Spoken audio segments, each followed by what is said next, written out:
I stood frozen in the center of the room as I realized the words being recited over the microphone were my own. Mizu's lilting voice carried my private confessions to every ear in the school. This was the letter I had slipped into her locker just yesterday, the one in which I had poured out feelings. Each sentence from my letter was met with a ripple of laughter or a mocking awe. Across the room, Mizu's blue eyes found mine. I thought I saw a flicker of regret there, but it was gone as quickly as it appeared. She finished the last line of my letter with a flourish, pressing a hand dramatically to her chest. Her entourage of friends dissolved into giggles. I mustered every ounce of dignity and started walking toward the exit. The laughter and chatter swirled around me. Can you believe he wrote that? What a loser. I almost feel bad for him. I pushed past the cafeteria doors. My hands trembled as I pressed them against a locker. How could she? The question screamed in my mind on an endless loop. I had known Mizu for 2 years. We started as lab partners in sophomore chemistry, our friendship blossoming into something I thought was real. When we began dating last semester, I thought I'd found someone who accepted me, nerdy quirks and all. I let myself trust her completely. And now that trust was shattered. Suddenly, a door down the hall opened. I quickly wiped my eyes and straightened. To my dismay, it was Ryan stepping out of the boys' bathroom. My childhood friend, Ryan had known about the letter. He'd encouraged me to write it in the first place. Girls love that kind of romantic stuff, he'd said with a grin last week. It was his idea that I profess my feelings in a grand gesture. I had trusted him like a brother, and in return, he stood by and let Mizu turn my deepest emotions into a joke. He took a few tentative steps toward me. My voice came out icy and sharp, surprising even me. Don't. It was only one word. Ryan stopped in his tracks. He opened his mouth, but I didn't want to hear anymore. As I walked away, I realized 2 things. First, my girlfriend and my best friend had orchestrated this humiliation together. And second, the naive version of me who believed in them had died in the cafeteria, never again. Time passed away in a blur. By the time senior year started, I kept my hood up and my gaze low as I navigated the bustling corridors. A few familiar faces noticed me and quickly looked away. Perhaps they still remembered the spectacle with the letter. That was fine by me. In homeroom, I slid into a seat in the back corner. From here, I could see everyone,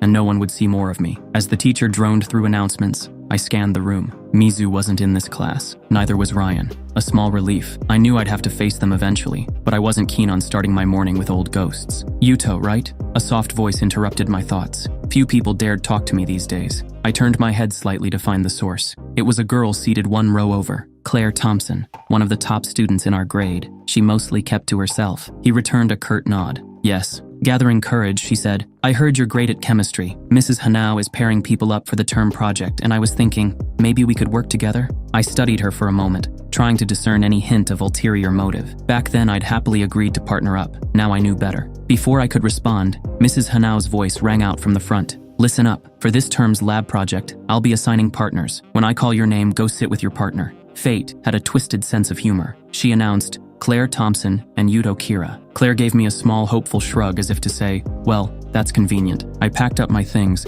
and moved one seat over to share a table with Claire. She tried to make eye contact, but I busied myself aligning a pen with the edge of my notebook. Working closely with anyone was the last thing I wanted. When the teacher finished speaking, Claire turned to me again. Maybe we could meet in the library after school to discuss our approach. I wondered if she knew about my social fallout and was reaching out of pity. I'm busy after school, I lied smoothly. We can talk about it online. Here. I slid my notebook toward her, where I'd written my email address. Claire nodded, quickly adding her own contact info beneath mine. If my abruptness bothered her, she didn't show it. Instead, she offered another brief smile. As the bell rang, I noticed a few other students glancing our way. Perhaps they were surprised to see me interacting with someone. One face stood out in the crowd exiting class. Vanessa, queen of the senior class. Vanessa rarely acknowledged my existence before. She'd been Mizu's friend once. If she was paying attention now, it wouldn't be good. Over the next few weeks, Claire and I settled into a careful routine. In those moments, I could nearly forget that I was supposed to be on high alert. One afternoon, we hovered over a laptop. Claire let out a triumphant laugh as our results finally showed a promising trend after many failures. Our eyes met. For a moment, I felt a bond. I hadn't realized how lonely I'd been in my self-imposed exile. As she slid her notebook into her bag, a folded pamphlet slipped out and fell to the floor. I glimpsed the title, Axelrod College Science Scholarship Opportunity. It was a national science competition for high schoolers. Claire noticed my gaze and bit her lip. I was going to mention it once we had more results. The deadline is right after midterms, which aligns with our project timeline. I responded, it's an interesting idea, but we should focus on finishing the project for class first. Claire forced a smile and agreed. Claire and I polished off our class presentation flawlessly, explaining our research and demonstrating a small prototype of our eco-friendly battery. The applause we received felt genuine, and I allowed myself a moment of shared accomplishment. After class, Mrs. Hanau congratulated us. "You two make a great team. If you present like that at the symposium, you might gain the scholarship opportunity." Claire beamed, thanking her. The symposium was now directly in front of us. We needed to formally register our project by Friday. Despite Mrs. Hanau's assumption, I hadn't yet confirmed my participation. I wanted to see what Claire would do. That evening, I finally accepted the truth. I wasn't ready. I drafted a short email to Claire. I wrote that due to personal issues, I was considering not attending the Axelrod symposium, but she should still present our work if she wanted. I phrased it carefully, then hit send. An hour later, her reply came. Claire's response was polite and concerned. "I'm sorry to hear you might not come. I know the past year has been hard for you. You deserve credit, so I'll keep your name on the project if possible. But if you truly can't attend, I'll represent us both and do my best. Let me know for sure by Friday." It was the right kind of response, but something felt off. And why say, "if possible," about keeping my name? Maybe I was overthinking. Still, I compiled evidence of my contributions. Trust could be given, but never blindly again. And just as I chose to join and help Claire, the next day, I heard whispers. During lunch, I overheard two juniors talking at the next table in the library. "Claire Thompson is a finalist for Axelrod? That's huge." "Yeah, I saw her name on the program list posted on their site. Looks like she's presenting solo." A cold spark ignited in my chest. My heart breaks. How could she? Likely using my email as justification that I might not come. She hadn't even waited for my final confirmation. Suppressing the anger rising within, I quietly logged onto a library computer and navigated to the symposium's official page. Sure enough, under the list of accepted presenters from our state, I found it. Claire Thompson, East Ridge High School. My name was nowhere in sight. Claire had made her move. Now it was my turn. That evening, I emailed the school's Academic Integrity Committee, pretending I needed advice about a collaboration concern. I also wrote to the Axelrod Symposium coordinators, briefly informing them that I was the co-researcher on Claire's project and would be unable to attend, but attaching documentation of my contributions. It was a subtle way to flag that Claire's project wasn't a solo effort, without outright accusation. Friday morning, I caught up with Claire by her locker. She looked slightly wary when she saw me. My aloofness the past 2 days must have unnerved her. Still, she greeted me with a practiced look of concern. "Yuto, hey, I was just about to find you. Did you decide about the symposium? I have to submit by noon." I stared at her for a moment, marveling at how composed she was. She'd already submitted days ago, yet she lied right to my face. It was an audacious performance. I'd give her that. "I've decided not to go. You should present it. Good luck." It took her a second too long to respond. "Oh, okay, if that's what you want. I promise I'll do my best to represent both of us." I nodded. "I know you will." Before I turned away, I added, "By the way, I documented all my contributions and let the symposium committee know I couldn't attend due to personal reasons, just so there's no confusion about the work we did." Claire's face paled a shade. She forced a tight smile. "Of course, that's good." The slight tremor in her voice betrayed her. I walked away, letting the weight of my implications sink in. The fallout came swiftly. By midweek, I was summoned, along with Claire, to a meeting with the Academic Integrity Panel. The symposium staff had forwarded my email to them, seeking clarification on whether our project was a group effort and if both contributors were being represented fairly. In a small conference room, we sat at opposite sides of a long table. Claire looked nervous. I was cool, as the vice principal asked us to explain. Claire spoke first. She claimed I had decided to drop out due to personal issues and that she never intended to claim sole credit. It was a misunderstanding with the submission process, and she was planning to acknowledge my contributions in her presentation. I let her words hang before I replied. I had considered not attending, but never agreed to be omitted entirely. The project was a joint effort from start to finish. I produced printed copies of our collaborative notes. Claire's mask cracked. "I wasn't trying to cut you out. I didn't think you would actually show up, and I really need this scholarship, Yuto. My family can't afford college for me. I couldn't risk losing the chance." Her words spilled out. "You seemed so distant, and after everything, I was afraid you'd back out and I'd have nothing. So I submitted alone. I thought I could fix it later, credit you somehow." Her confession hung in the air. In the end, the school withdrew the project from the symposium entirely. They wouldn't support a presentation stuck in a disagreement about teamwork. Claire's eyes went wide and devastated. Her chance at the scholarship evaporated. She received a formal reprimand for her conduct. We walked out of the meeting in silence. Claire stopped me just before I exited. "Yuto," she said softly. "I'm sorry, truly. I wish I hadn't done it. This girl who had nearly earned my trust only to break it for a scholarship. But I found no anger. I only felt tired." "I know," I replied quietly. Without another word, I left her standing in the dim hall. Claire's betrayal, desperate motives had confirmed my beliefs all over again. Trusting someone, letting them in even a little, had led to pain, and though I couldn't forgive her, I understood her in a way that made pity outweigh fury. But the next day, I noticed whispers in the halls again, fleeting glances cast in my direction. At first, I feared Claire might be spreading lies about what happened, painting me as the villain who cost her the scholarship. But when I caught a snippet of conversation, heard he basically trapped his own partner to get her punished. How messed up is that? I know, right? Vanessa said she saw him bragging about it. Vanessa said. The name dropped like a stone in my stomach. I shouldn't have been surprised. Vanessa had a talent for inserting herself into any gossip. Still, the idea that she was now turning her attention toward me. That afternoon,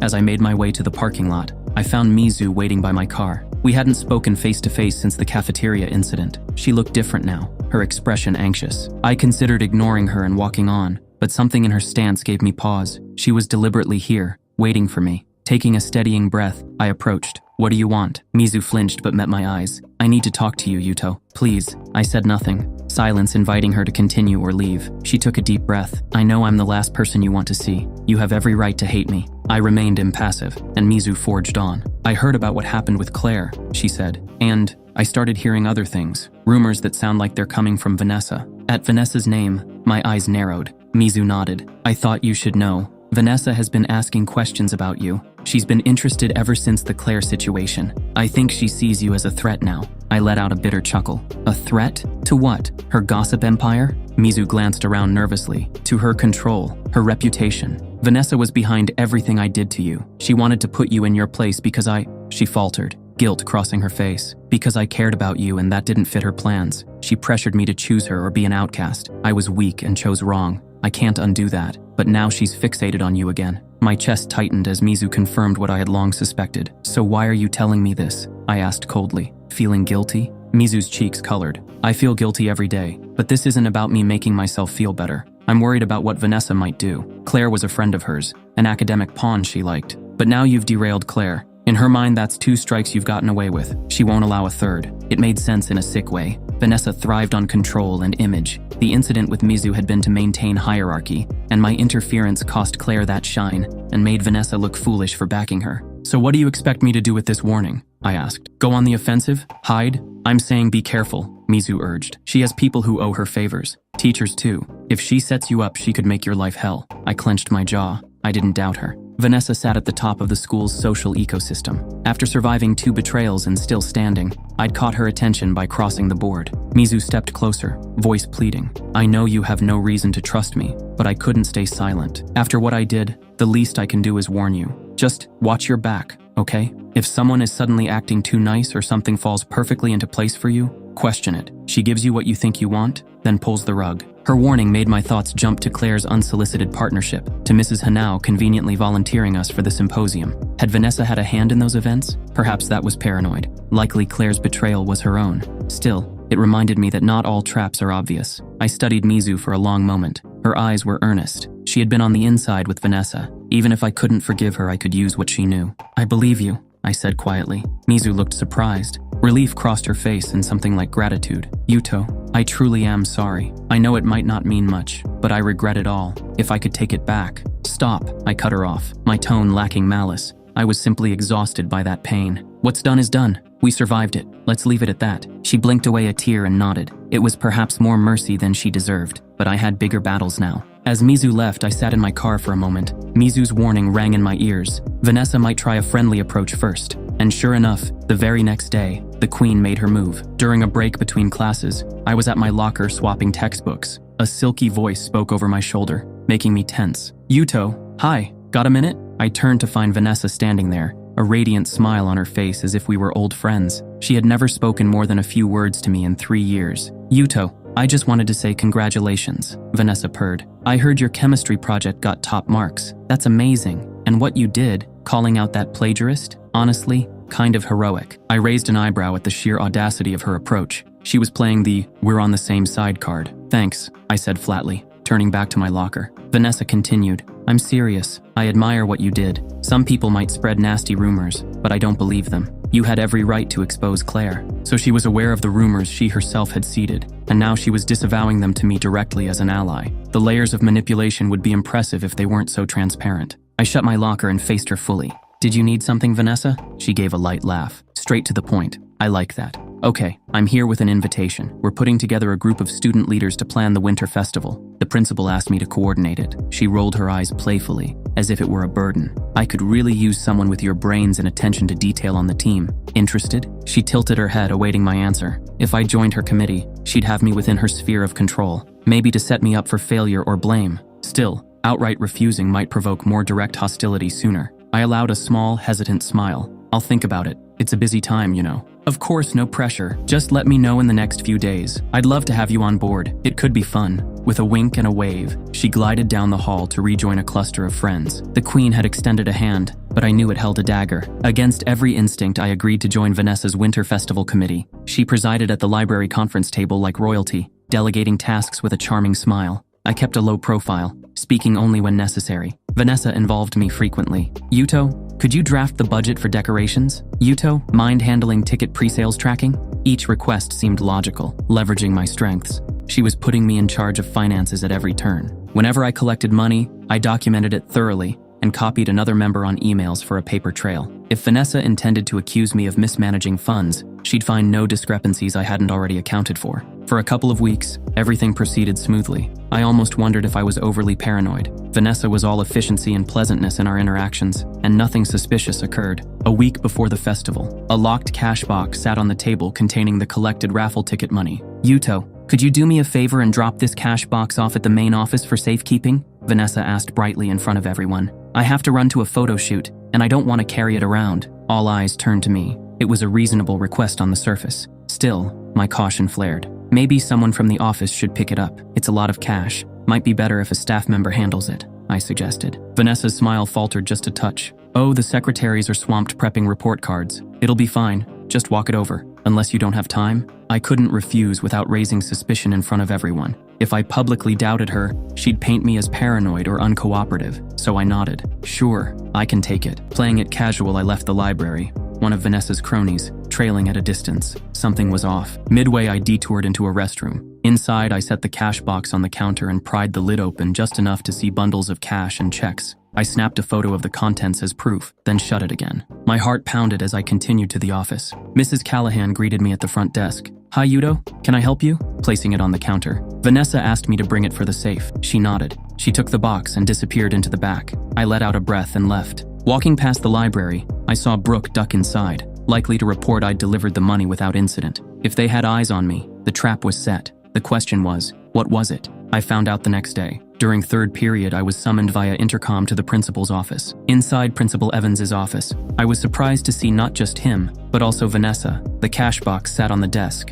open and empty. My pulse skyrocketed. Principal Evans' face was grave. Yuto, thank you for coming. There's been an allegation of theft concerning the winter festival funds. Vanessa tells me you were the last person with this cash box before it was placed in the office safe. This morning, the funds were found missing. I shot a look at Vanessa. She stood off to the side. It was an excellent act. That's correct. I handed it to Mrs. Callahan around 3:30 yesterday. I replied steadily. Principal Evans pressed his lips together. Mrs. Callahan did put the box in the vault. When she returned, the box was still there, but the contents were gone. The vault room is usually secure, but we will, of course, review security footage. Officer Martinez cleared his throat. We'd like to ask you a few questions, Yuto. Is it true you initially suggested not bringing the money to the office? They were twisting my caution into suspicion. I only suggested a staff member might pick it up because it was a lot of money. I still delivered it as requested, I answered. Vanessa spoke up. Yuto, was anyone with you when you took the box? Did you see anyone on the way? From anyone else, it'd sound like trying to help find the culprit. From her,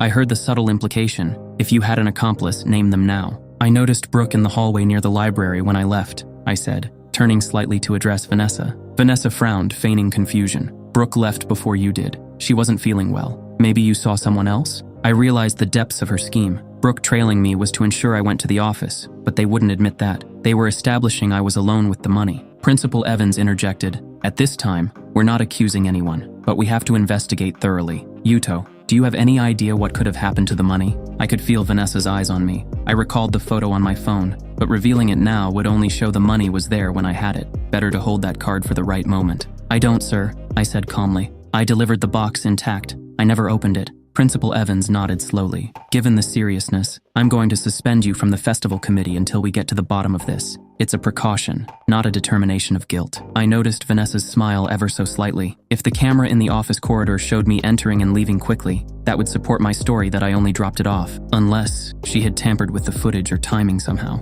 As I walked out, Vanessa caught up to me in the hallway, playing concerned friend once no staff were around. "This is awful," she murmured. "I can't believe someone stole that money. I know it looks bad since you were last with it, but I believe you, Yuto." Her voice was honeyed and low. I stopped and turned to her, anger simmering beneath my skin. "Do you?" I asked quietly. She met my eyes with a steady, "Of course. I'm sure it was just a misunderstanding. Let's wait for the camera footage. Hopefully it shows something useful." As she walked away, the weight of what happened settled fully. If the footage was inconclusive or missing, it could be my word versus circumstantial evidence, and rumor already labeled me as someone who screwed over a partner. By the final bell, whispers were circulating. Word travels fast. The boy of the science lab now suspected of stealing charity money. I saw it in their eyes as I left. Doubt, judgment. Vanessa's reach was vast. Even without proof, the narrative was tilting her way. That evening, I met Mizu at a quiet corner booth of a nearly empty diner on the edge of town. I had texted her after leaving the principal's office. "I need help." She replied immediately and agreed to meet.